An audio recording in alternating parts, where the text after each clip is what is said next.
Hashem, Ta'aseh v'Natzliach. Okay, as we have done in the past, we'll start Be'ezrat Hashem with a story, famous story brought down in many Sepharim. It's about Rav Isser. Rav Isser was a very wealthy fabric merchant.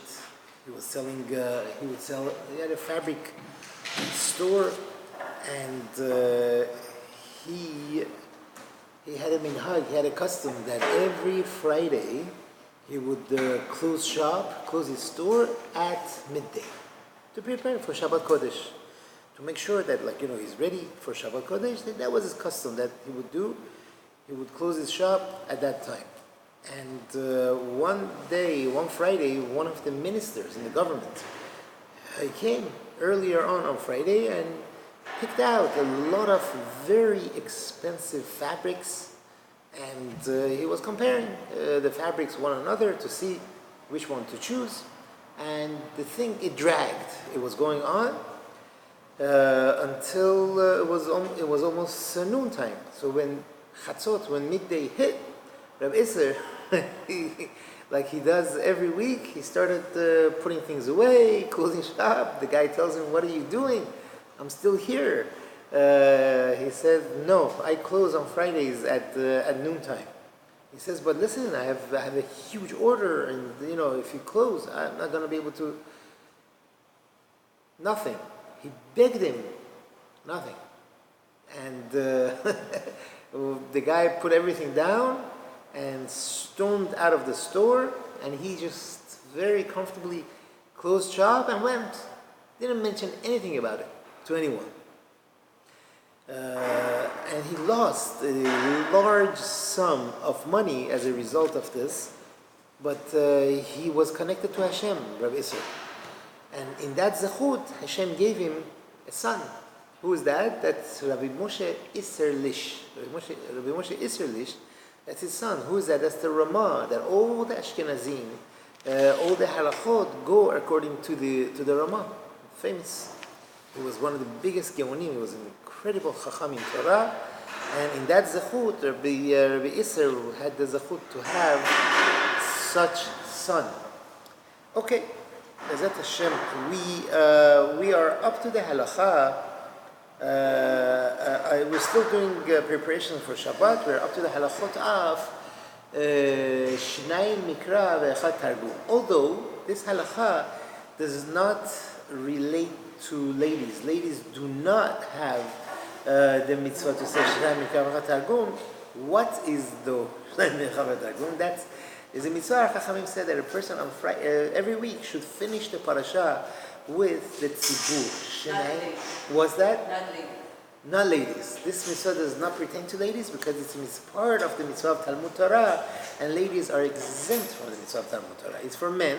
I don't know. You'd like to encourage your husbands to do it, or your children. That's great. We're just going to mention it. We're not going to go through all the halachot of it, but we'll just make mention of it. That they read the parasha twice, and one time the Targum being the Targum Onkelos in Aramaic. The Gemara says a lot of berachot, and some people think that it's just a nice thing to do. However, it's brought down in the Shulchan Aruch that a person must do it, and if they miss, then they could continue like next week to finish it off.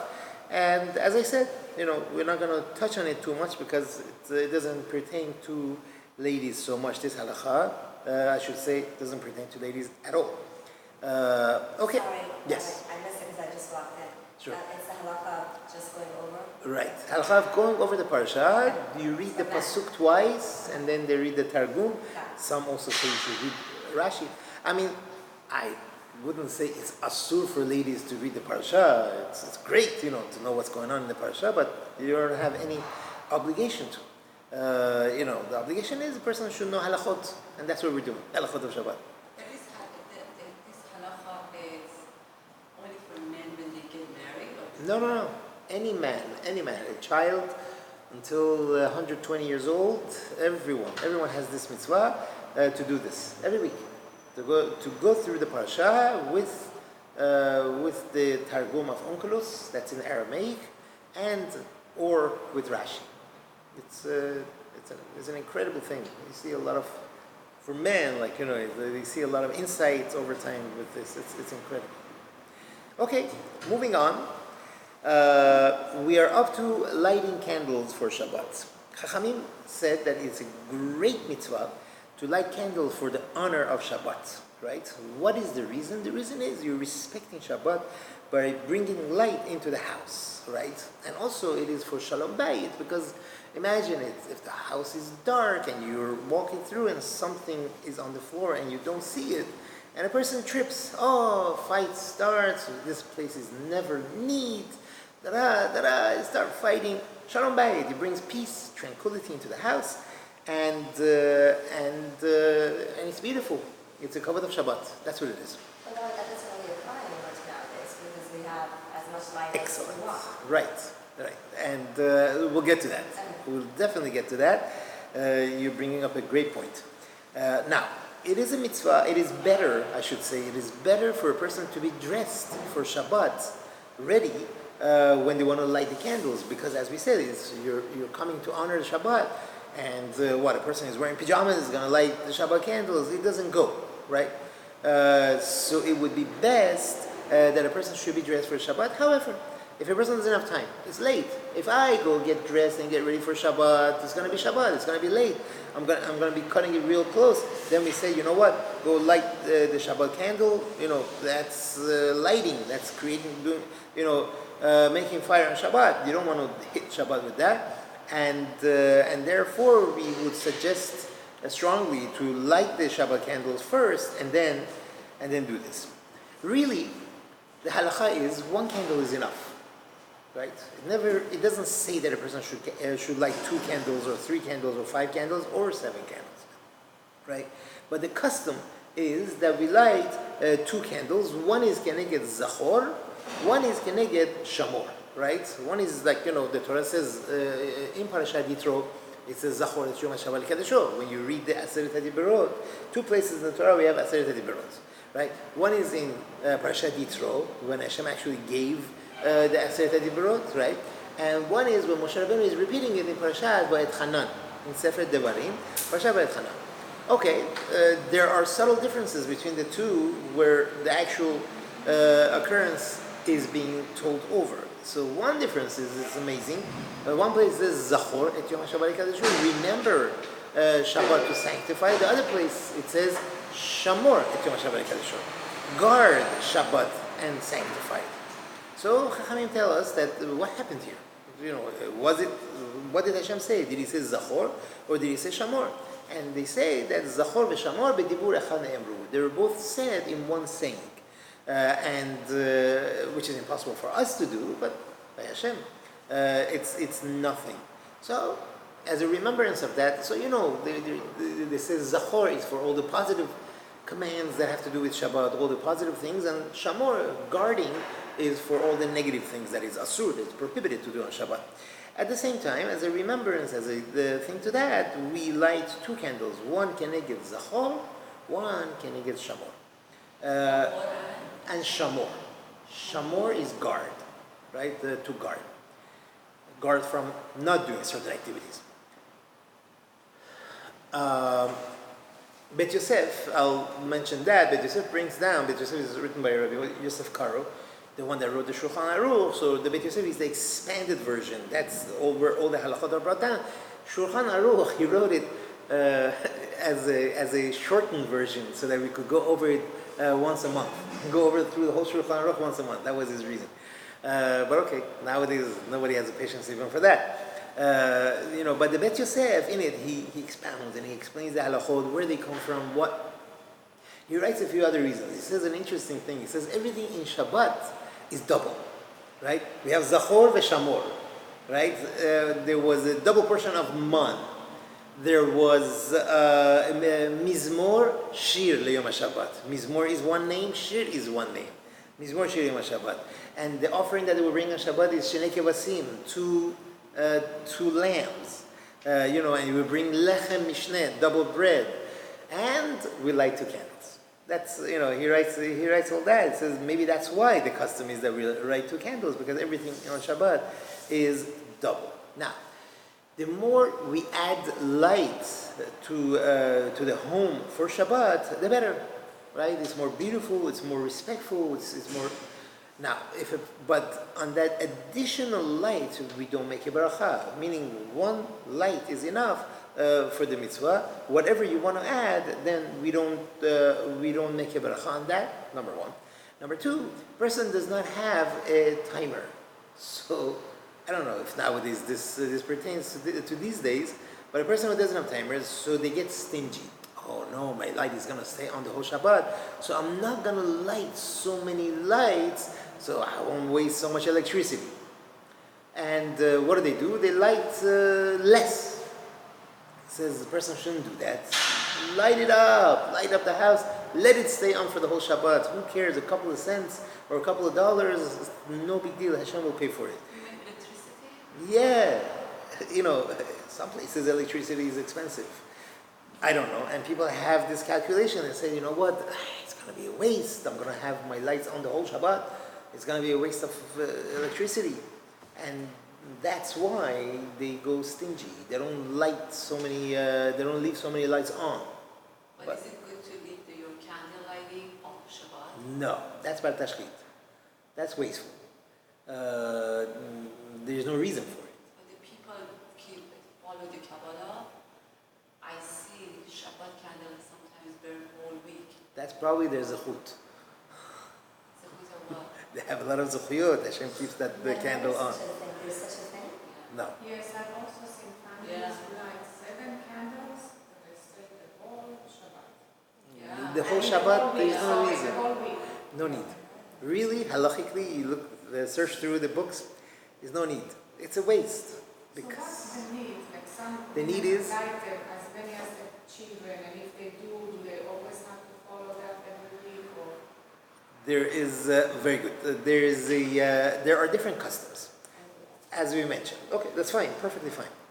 Let's first understand what the halacha is, and then we'll get to the branch-offs. The halacha is 1 candle. Custom is 2 candles. Some people like to light candles as many as the members of the family.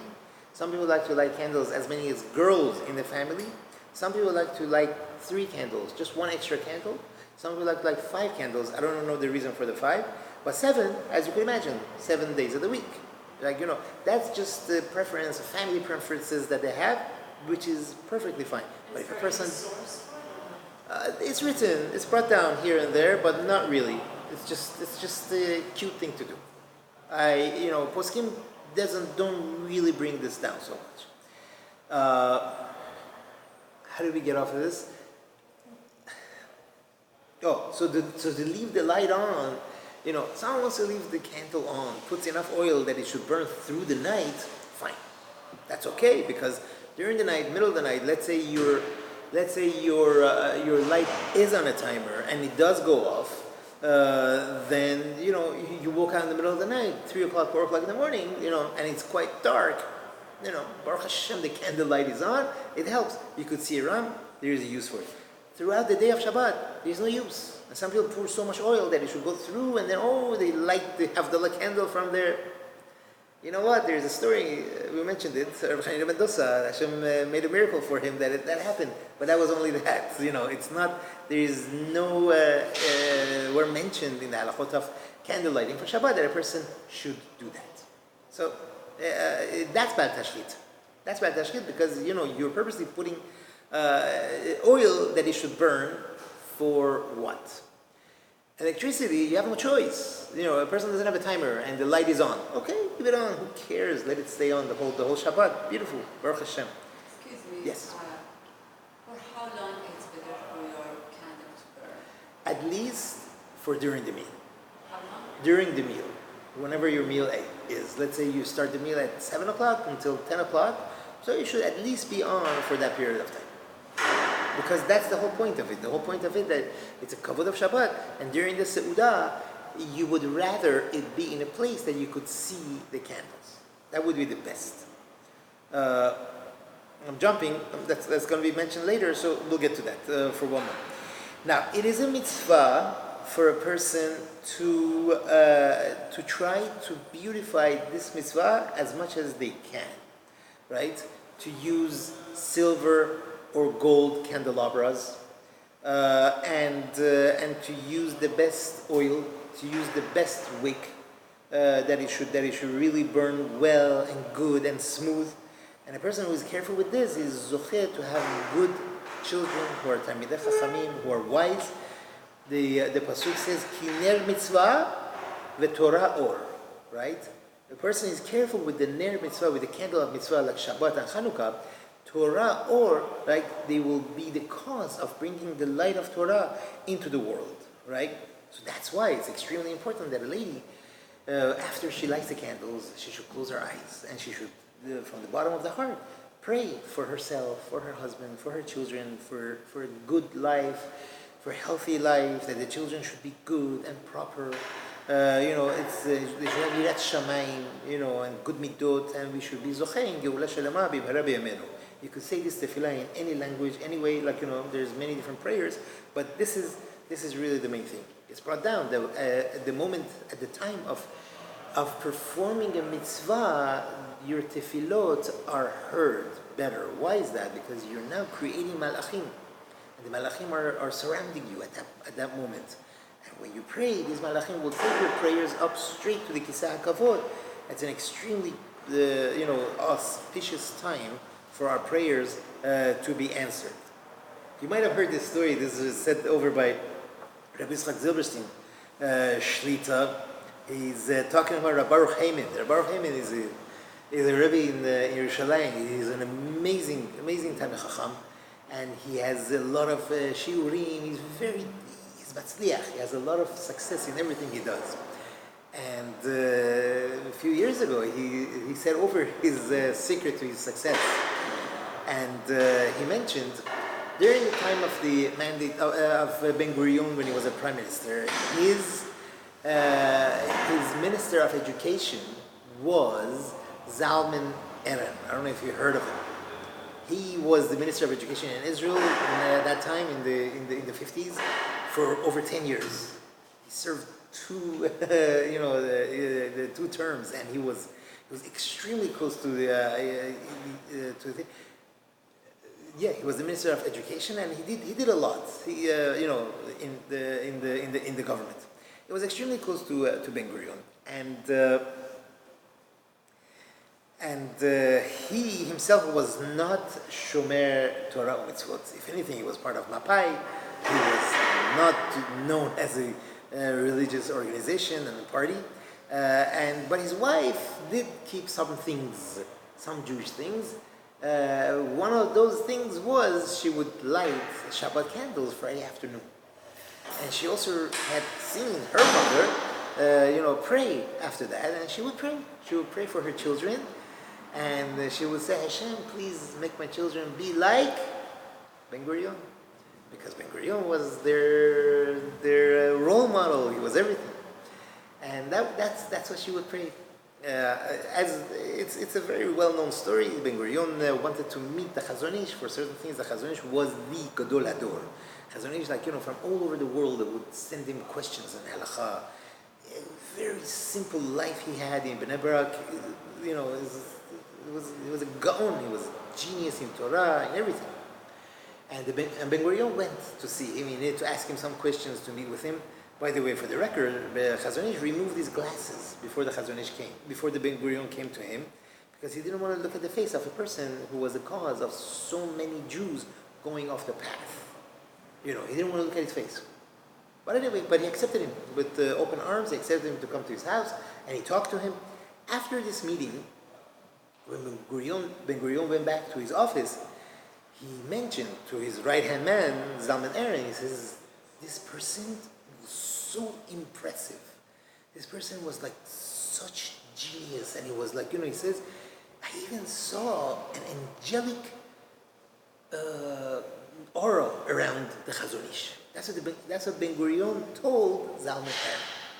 Zalman Eren, whoa, his master is talking about someone else who is even higher, he sent it over to his wife. Now his wife, from now on Friday afternoons when he's lighting the candles, says, I should make my children be like the Chazon Ish. Rav Baruch Heyman says, I am one of her grandchildren. And he said, just like the Chazon Ish himself, Chazon Ish has many books. One of his books is about Emunah and Bitachon. He also has Igrot, he has letters that he's written. He says, Chazon Ish writes, that a person's prayer is extremely strong, that every word of prayer that comes out of a person's mouth will not be unheeded. It will be listened to. It could happen in an hour, it could happen in a day, a year, years down the line, but it will have an effect. If it came out of a person's mouth, it will have an effect. And this is something that everyone should know. That's what the Chazon Ish writes. And Baruch Heyman says, you see that? My grandmother wasn't one of the 36 tzaddikim in the world, but her prayer did come back. Not the Chazon Ish, but I know that's a secret to my success. That's what he says. So, these prayers, especially at the time as candlelighting, the story was by candlelighting, is extremely impressive. Now, it is better that the husband should prepare the candles to be ready for lighting on Friday. So he should also be able to partake in the mitzvah, to put the oil, to ready the things, the candles and stuff, to put the wicks in, everything, so that he'll have a part in it. This is brought down in the Zohar HaKadosh. Ben Ish Chai writes, the Ben Ish Chai, Rabbeinu Yosef Chaim, he writes that he himself would do that also. On Fridays, he would prepare the wicks and the oil to be lit for Shabbat. I'm sure he had a lot of kavanot and everything that was kadosh. Now, when a person is lighting the candle, must be careful. This is very important. Must be careful to hold the fire to the wick until most of this. Let's say this is the wick that's sticking out. Keep the fire there until most of that wick is on, and then remove your hand. Right. So for that, tiny matches are not going to be a good choice.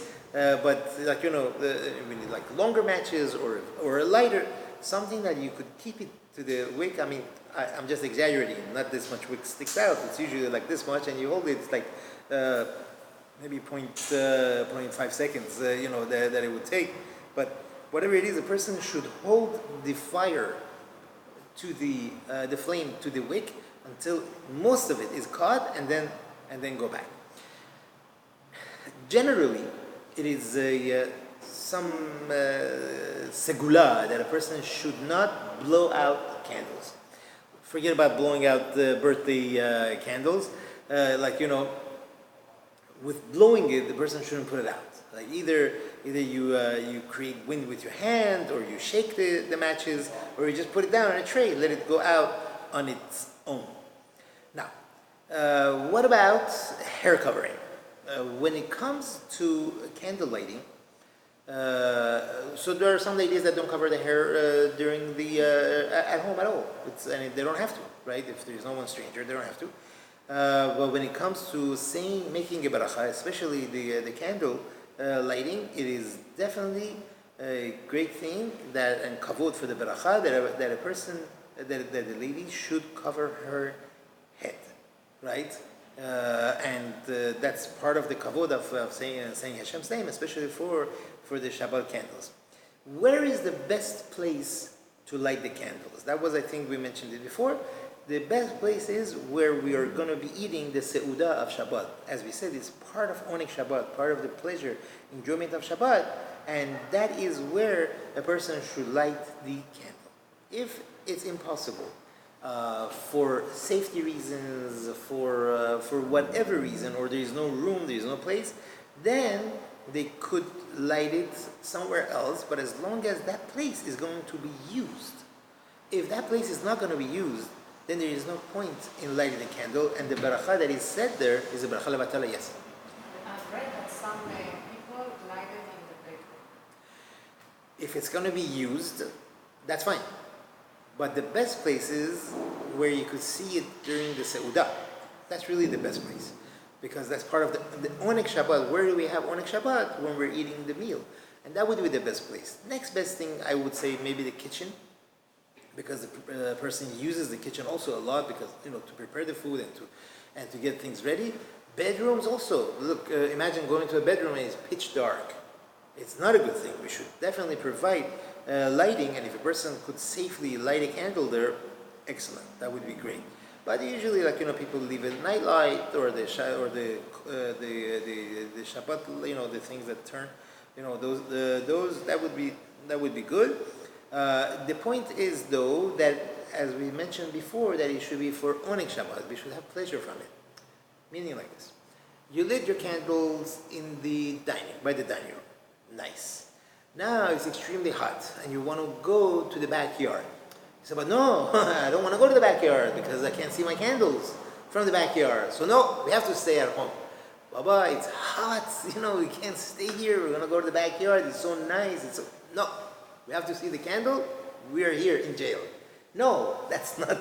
The candles are given for pleasure. And by no means are we supposed to put ourselves in a situation like this that we're stuck at home just because we want to see the candles. If a person could see the candles from a certain spot in the yard, better. If not, not. In any event, a person should definitely provide ample lighting outside in the backyard where they want to eat, so that they won't sit in the dark in the backyard. That's for sure. Excuse me. Yes. Can you light a candle in the bedroom or any other places for air fresher the whole Shabbat burning or no? The incense, the ones that have Yeah. it. So you want to light it before on Friday so that it would. Is it healthy? Why not? It has fumes. Forget about healthy, but Okay, forget about healthy. I don't see why not. As long as it's safe. Forget about healthy. It's just safety, fire-wise. Yeah, I don't see why not. Okay. Now, as we mentioned before, though, a person has to, not as far as that. A person needs light. Sometimes the bedroom might be dark throughout the day. You need some light. But the regular Shabbat candles that a person lights by the dining room, if there is no light needed during the day and a person puts a lot of oil in there, so it should just burn right through Shabbat, we mentioned that would be a problem of bal tashchit. Are we allowed to move the candles once they're lit from one place to another? Right? Let's say the mother of the house, Baruch Hashem, gave birth and she's resting, but she very, very much wants to light the Shabbat candles, but she has a hard time getting out of bed right now. And what do they want to do? They want to bring her the tray with the Shabbat things, and she wants to light it. She wants to make a bracha and light it, and then they want to put it back in the dining room. We're allowed to do it, right? The person is allowed to do it, right? But if there is no need, better not to move it. Better to just light it where it's going to be lit. Or there is another scenario. Let's say they want to light the candles, but you have Baruch Hashem, we have little kids running around, they're going to bump into it. What do? They build the shelf a little further up, so the kids, without putting a ladder and reaching it, they won't be able to reach it. So what do? They light the candle on the table, and then they take it and they move it and put it on the shelf. That you're allowed to do it, because you were doing it for safety. Even though you're moving it afterwards, it is still allowed, because in such a case, we're doing it for safety reasons. Oh, do you have to say you don't have then? We're going to discuss that. That's going to come. Right now, we're doing something that there is no machloket. How long after can you move it? Before Shabbat. Before Shabbat? Yeah, for sure. Thank you for mentioning that. Once Shabbat begins, a lit candle, no way. We can't move. This is all before Shabbat. What if your candles went out? You lit the candles, for some reason the wick wasn't good or something happened and it went out. Do you have to relight it? Is it still before Shabbat? Oh, for sure. If it's Shabbat or if it's even close to Shabbat, forget it. The question doesn't even begin.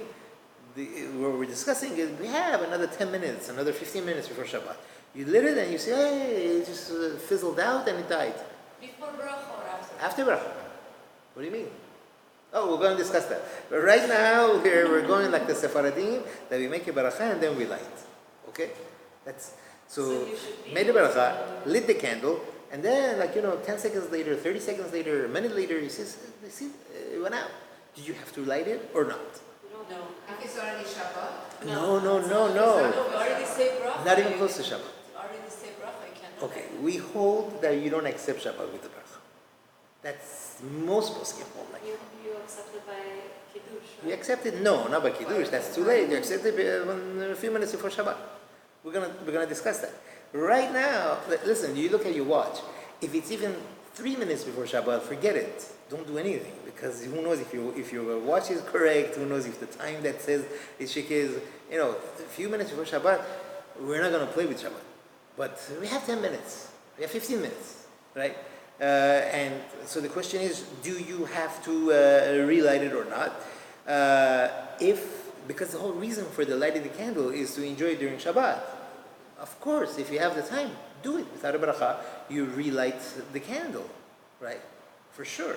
And if a person already accepted Shabbat, says, I accept Shabbat, then you can't. Then you tell someone else that didn't accept Shabbat yet to do that because you want to have the candles lit during Shabbat.